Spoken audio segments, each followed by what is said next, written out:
What's up? Sorry, it's just been kind of hectic for me. Please excuse the way I look. I just got off work. So, I kind of look disheveled. I guess that's the best way I can put it. And the lighting is horrible in here. First of all, I'm going to do the relationship first.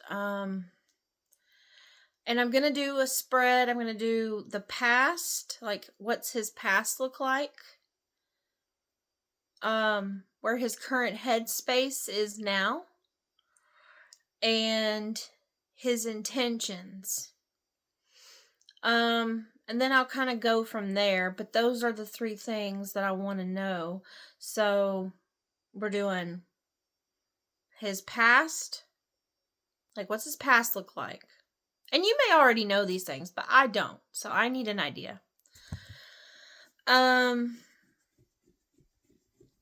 His current headspace and his intentions. Like, what are his intentions towards the relationship and towards you?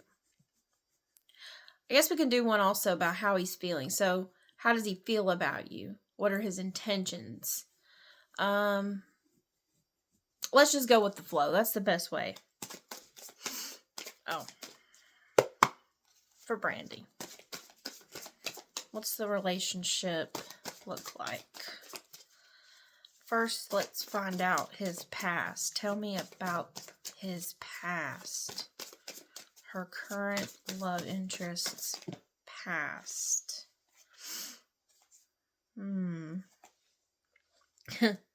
Wow, don't waste no time getting interesting. So the Hermit is here.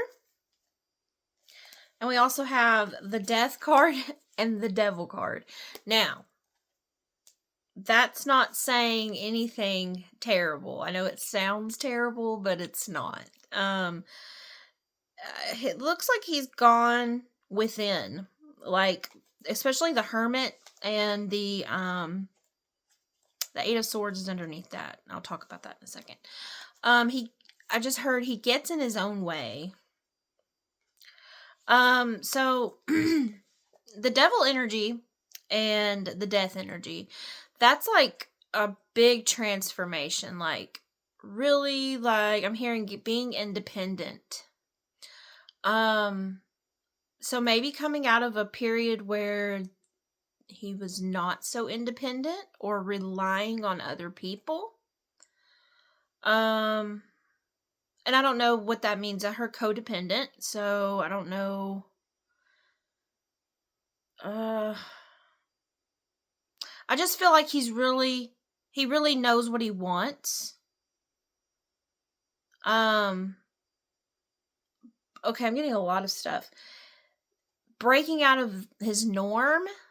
So I feel like the Death card is a transformation card. So, but it's on a deeper level.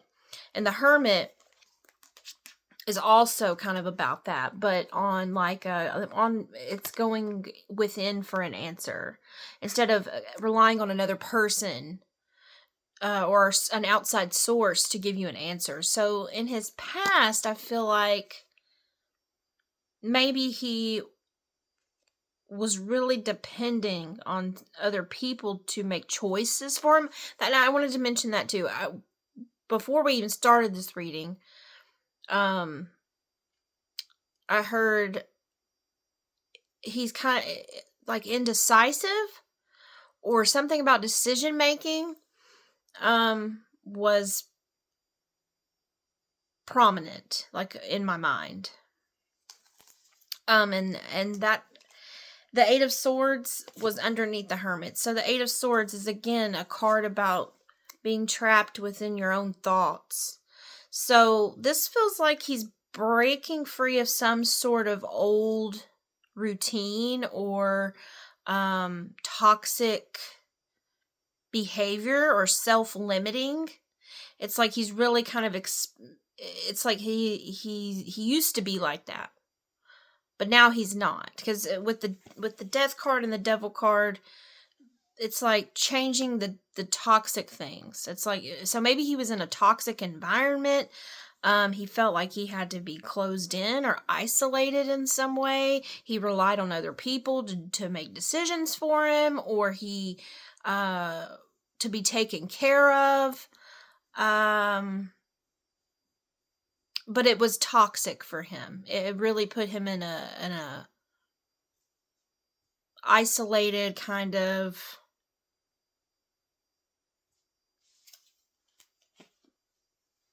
up here in the mind. But I feel like he's trying not to be that way, especially with the death card here. So, because that's his past. So, in the past, he was probably isolated, dependent on other people, not very independent, but he's breaking free of that. It seems like he wants to be more independent, or firm in decision making, knowing what he wants, deciding for himself. If that makes sense. Anyhow. Okay. So, got that for the past. Now, what was the next thing we said? We wanted to know about his current headspace, which I kind of have an idea based on that. But let's just see what else happens. His current headspace. If we see his past, the Knight of Wands. So yeah, current headspace, the Knight of Wands.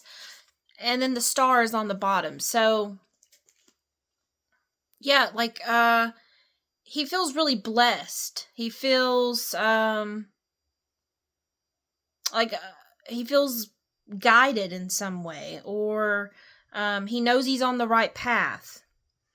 And the Knight of Wands is a card of like action, taking action, quick action. It's like he's ready. This is good. Also, though, whenever I see the Knight of Wands, I think of a player, but I don't really feel that from him. I don't feel like he's, a player, but he just, might be feisty. A lot of things going on. Busybody. Something about the hands. I don't know if he has a nervous habit with his hands, or maybe a nervous tick. But I feel like he's, if he's not always on the go, up here he's on the go. Somewhere, something about him is on the go. Or he's ready for it to be that way. From what I see, in the past, it was very stagnant. Almost like he was held back in some way. Now he's not. And so he's ready to experience. He's ready for it. So now, well, how does he feel about you? How does he feel about Brandy? What does he think about her?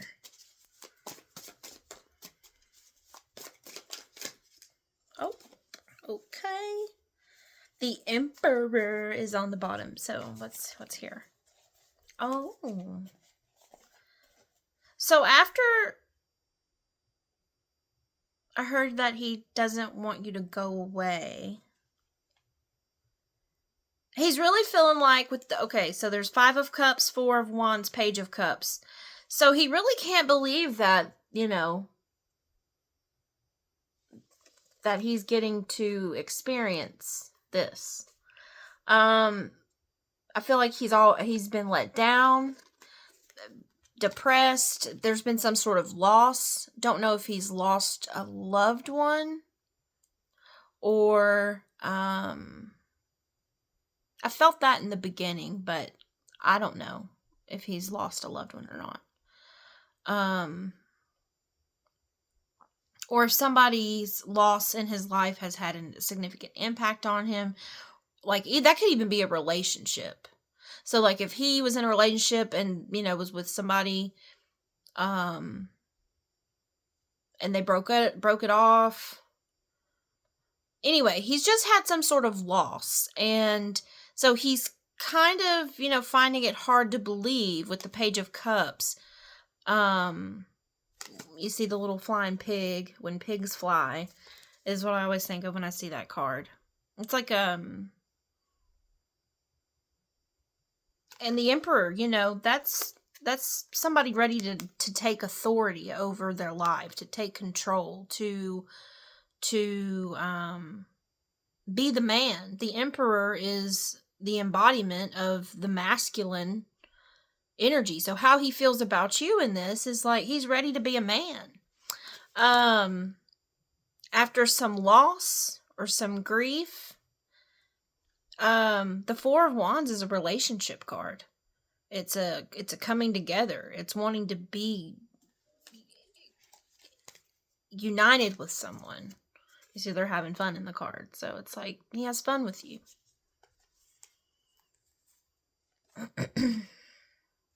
Daydreams a lot.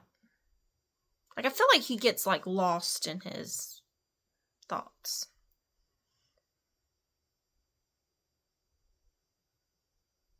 You're not the only one. I don't know what that meant, but I just come up with that. I know you're an overthinker, so that just come out, though.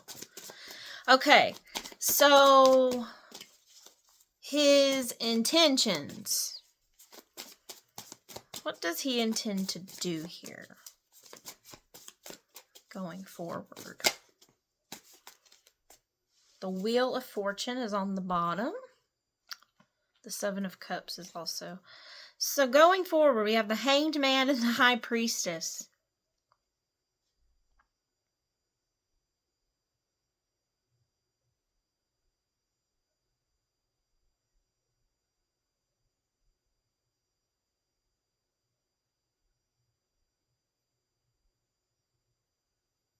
He doesn't know.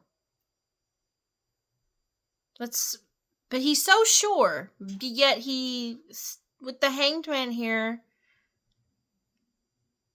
I mean, this isn't bad. The wheel is obviously, this is meant to happen. This is a relationship that's meant to be. And I feel like with the High Priestess here, he knows this. Like, he has a deep knowing that he's for sure. But the Hangman is also one to pause or to see it in a different way. Also,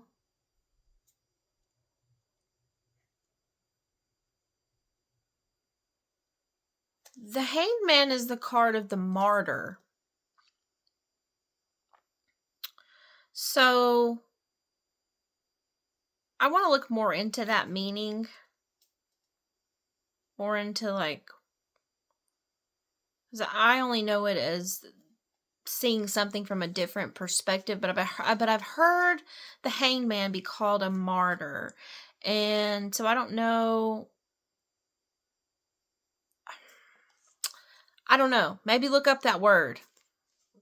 I don't know.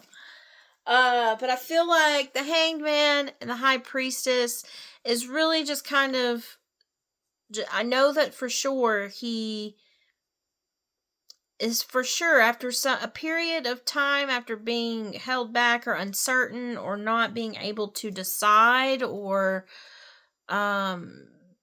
he's ready. And this is meant to happen with the wheel here.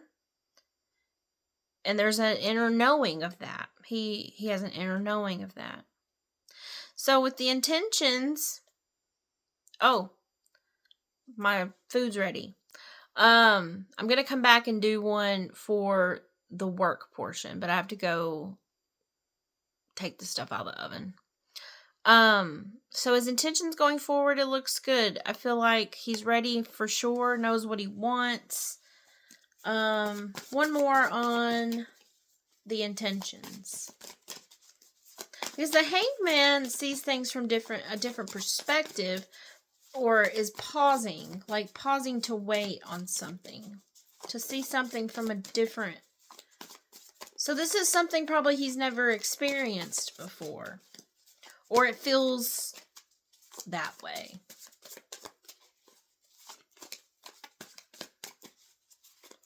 It feels different. But he likes it. There's nothing bad here at all. It feels positive.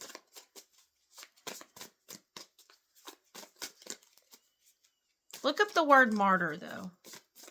See if that applies to him in any way. Because a martyr can be a bad thing.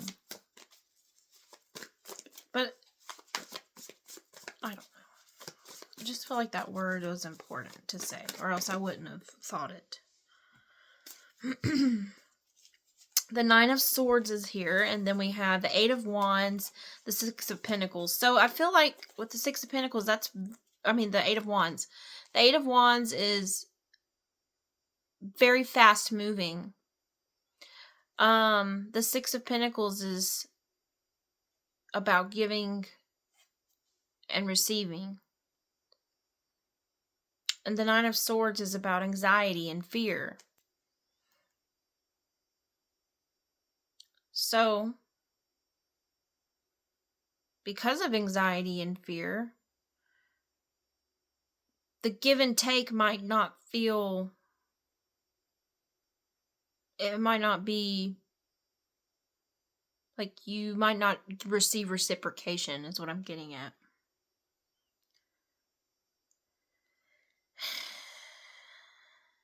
But yet, he's quick to... It's like a mirror. You guys hold up a mirror, so it's like when he is ready for the reciprocation of you, but not willing to give it to you, if that makes sense. So just be mindful of that. Other than that, everything looks fine. I don't think he's a bad dude. I feel like he's just had to go through a lot. There's been a lot of toxicity in the past. He's happy. He wants a future with you. He's ready to be different than he's been in the past. But that takes knowing yourself, and I don't know where he's at on that level, but I gotta go get this food out of the oven, and then I'll be back to do the other part. Hang tight.